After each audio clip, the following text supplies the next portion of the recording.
You mentioned, Dominic, getting consensus on things, and I think particularly as a management team. Can you talk a little bit more about how consensus has worked for you? Yeah, in the early days, I found the consensus was easier to get to.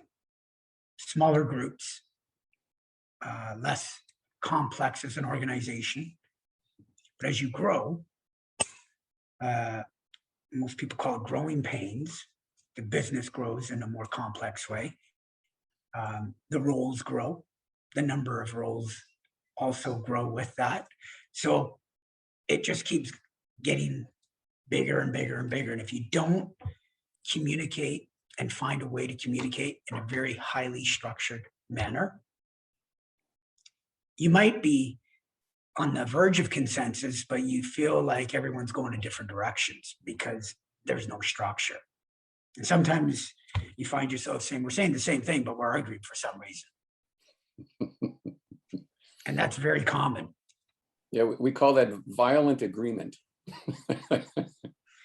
Yeah, bad conflict, I call it.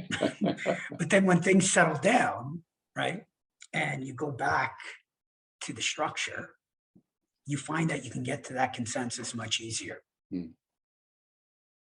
So that the structure is key, and achieving that consensus to get there to make tough decisions has been a huge part of what we've done with Focus.